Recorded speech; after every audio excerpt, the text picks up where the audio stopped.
بسم اللہ الرحمن الرحیم۔ اعوذ باللہ من الشیطان الرجیم، بسم اللہ الرحمن الرحیم۔ السلام علیکم۔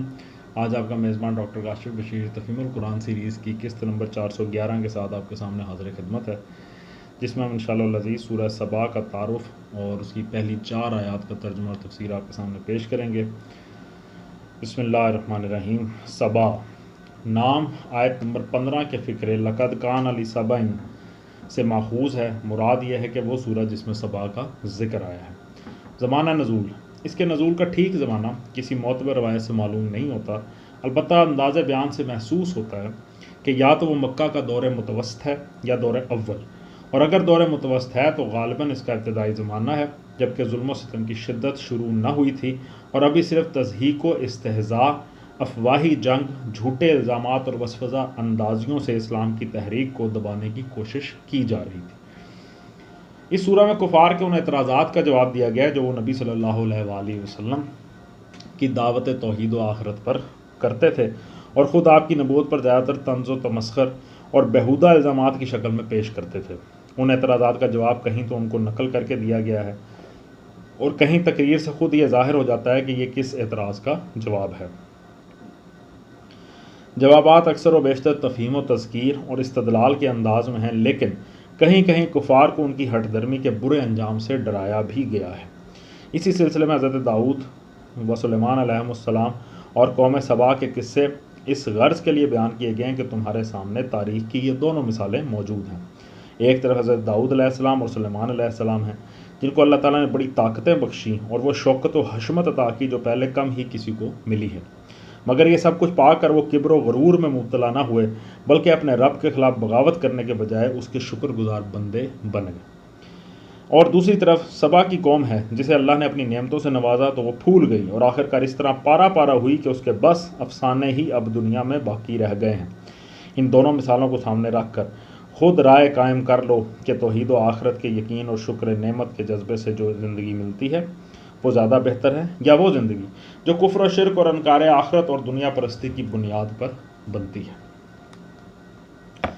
اب اس صورت کا باقاعدہ آغاز کرتے ہیں۔ یہ اس صورت میں مکی صورت ہے، آیتیں ہیں 54 آیتیں ہیں اس میں اور 6 رکوع ہیں۔ بسم اللہ الرحمن الرحیم۔ الحمدللہ الذی لہ ما فی السماوات وما فی الارض وما فی الارض ولہ الحمد فی الآخرہ وہو الحکیم الخبیر۔ ترجمہ، حمد اس خدا کے لیے ہے جو آسمانوں اور زمین کی ہر چیز کا مالک ہے اور آخرت میں بھی اسی کے لیے حمد ہے، وہ دانا اور باخبر ہے۔ آسمانوں اور زمین کا ہر چیز کا مالک ہے۔ تفسیر میں آتا ہے کہ حمد کا لفظ عربی زبان میں تعریف اور شکر دونوں کے لیے استعمال ہوتا ہے اور یہاں دونوں معنی مراد ہیں۔ جب اللہ تعالیٰ ساری کائنات اور اس کی ہر چیز کا مالک ہے تو لامحالہ اس کائنات میں جمال و کمال اور حکمت و قدرت اور صناعی و کاریگری کی جو شان بھی نظر آتی ہے اس کی تعریف کا مستحق صرف اللہ کی ذات ہے، اور اس کائنات میں رہنے والا جس چیز سے بھی کوئی فائدہ یا لطف و لذت حاصل کر رہا ہے اس پر خدا ہی کا شکر ادا کرنا چاہیے۔ کوئی دوسرا جب ان اشیاء کی ملکیت میں شریک نہیں ہے تو اسے نہ حمد کا استحقاق پہنچتا ہے نہ شکر کا۔ آیت میں پھر آیا کہ آخرت میں بھی اسی کے لیے حمد ہے۔ تفسیر میں آتا ہے یعنی جس طرح اس دنیا کی ساری نعمتیں اسی کی بخشش ہیں، اسی طرح آخرت میں بھی جو کچھ ملے گا اسی کے خزانوں سے اور اسی کی عطا سے ملے گا، اس لیے وہاں بھی وہی تعریف کا مستحق بھی ہے اور شکر کا مستحق بھی۔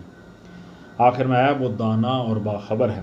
تفسیر میں آتا ہے یعنی اس کے سارے کام کمال درجہ حکمت و دانائی پر مبنی ہیں، جو کچھ کرتا ہے بالکل ٹھیک کرتا ہے اور اسے اپنی ہر مخلوق کے متعلق پورا علم ہے کہ وہ کہاں ہے، کس حال میں ہے، کیا اس کی ضروریات ہیں، کیا کچھ اس کی مصلحت کے لیے مناسب ہے، کیا اس نے اب تک کیا ہے اور آگے کیا اس سے صادر ہونے والا ہے۔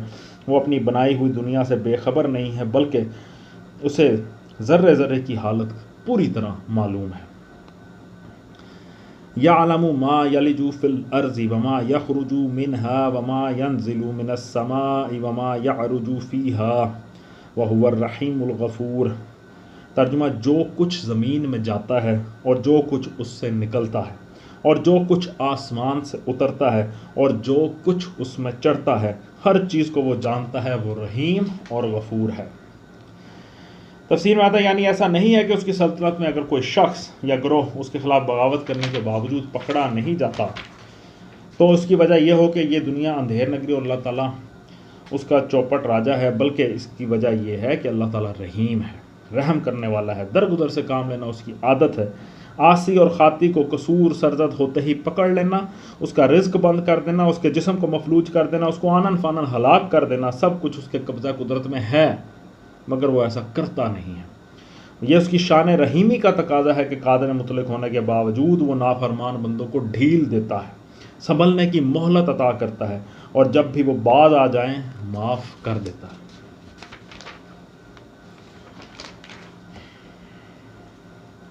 وقال الذين كفروا لا تأتينا الساعة قل بلى وربي لتأتينكم عالم الغيب لا يعزب عنه مثقال ذرة في السماوات ولا في الأرض ولا أصغر من ذلك ولا أكبر إلا في كتاب مبين۔ ترجمہ منکرین کہتے ہیں کیا بات ہے کہ قیامت ہم پر نہیں آ رہی ہے؟ کہو قسم ہے میرے عالم الغیب پروردگار کی، وہ تم پر آ کر رہے گی، اس سے ذرہ برابر کوئی چیز نہ آسمانوں میں چھپی ہوئی ہے نہ زمین میں، نہ ذرے سے بڑی ہے نہ اس سے چھوٹی، سب کچھ ایک نمایاں دفتر میں درج ہے۔ تفسیر میں آتا ہے یہ بات وہ طنز و تمسخر کے طور پر کرتے تھے، اور اس کا مطلب یہ تھا کہ بہت دنوں سے یہ پیغمبر قیامت کے آنے کی خبر سنا رہے ہیں، مگر کچھ خبر نہیں کہ وہ آتے آتے کہاں رہ گئی، ہم نے اتنا کچھ انہیں جھٹلایا، اتنی گستاخیاں کی، اتنا مذاق اڑایا، مگر وہ قیامت ہے کہ آتی نہیں۔ اس طرح کی وہ باتیں منکرین کرتے تھے، کافر کرتے تھے۔ اللہ تعالیٰ نے کہا وہ تم پر آ کر رہے گی۔ تفسیر میں آتا ہے پروردگار کی قسم کھاتے ہوئے اس کے لیے عالم الغیب کی صفت استعمال کی گئی آیت میں۔ خود بخود اس امر کی طرف اشارہ ہو گیا، قیامت کا آنا تو یقینی ہے مگر اسے تم نہیں جانتے، اس کے آنے کا وقت عالم الغیب یعنی خدا کے سوا کسی کو معلوم نہیں۔ یہی مضمون قرآن مجید میں مختلف مقامات پر مختلف طریقوں سے بیان ہوا ہے۔ آخر میں آیا سب کچھ ایک نمایاں دفتر میں درج ہے۔ تفسیر میں آتا ہے یہ امکان آخرت کے دلائل میں سے ایک دلیل ہے، جیسا کہ آگے آیت نمبر 7 میں آ رہا ہے۔ منکرین آخرت جن وجوہ سے زندگی بعد موت کو بعید از عقل سمجھتے تھے یہ لاجیکل نہیں ہے، یہ ممکن نہیں ہے۔ ان میں سے ایک بات یہ بھی تھی کہ جب سارے انسان مر کر مٹی میں رل مل جائیں گے اور ان کا ذرہ ذرہ منتشر ہو جائے گا تو کس طرح یہ ممکن ہے کہ بے شمار اجزاء پھر سے اکٹھے ہوں اور ان کو جوڑ کر ہم دوبارہ اپنے انہی اجسام کے ساتھ پیدا کر دیے جائیں۔ اس شبے کو یہ کہہ کر رفع کیا گیا ہے کہ ہر ذرہ جو کہیں گیا ہے خدا کے دفتر میں اس کا اندراج موجود ہے، اور خدا کو معلوم ہے کہ کیا چیز کہاں گئی ہے۔ جب وہ دوبارہ پیدا کرنے کا ارادہ کرے گا تو اسے ایک ایک انسان کے اجزاء جسم کو سمیٹ لانے میں کوئی زحمت پیش نہیں آئے گی۔ لِيَجْزِيَ الَّذِي آمَنُوا وَعَمِلُوا الصَّالِحَاتِ أُولَٰئِكَ لَهُم مَّغْفِرَةٌ وَرِزْقٌ کَرِيمٌ۔ ترجمہ، اور یہ قیامت اس لیے آئے گی کہ جزا دے اللہ ان لوگوں کو جو ایمان لائے اور نیک عمل کرتے رہے، ان کے لیے مغفرت ہے اور رزق کریم۔ صدق اللہ العلی العظیم۔ الحمدللہ آج ہم نے سورہ سبا کا تعارف آپ کے سامنے پیش کیا اور آیت نمبر 4 تک کا ترجمہ اور تفسیر آپ کے سامنے پیش کیا۔ اللہ تعالیٰ کا لاکھ لاکھ شکر ہے، اس کی تمام نعمتوں کا لاکھ لاکھ شکر، اور بے شک اللہ تعالیٰ ہر شے پہ قادر ہے، اس کی قدرت سے کوئی چیز باہر نہیں ہے۔ اللہ تعالیٰ سے دعا ہے کہ اللہ تعالیٰ ہمیں نیکیوں میں بڑھ چڑھ کر حصہ لینے کی توفیق عطا فرمائے۔ اسی دعا کے ساتھ آپ سے اجازت چاہیں کہ اپنا بہت خیال رکھیں۔ آپ لوگوں کا بہت بہت شکریہ۔ اللہ حافظ۔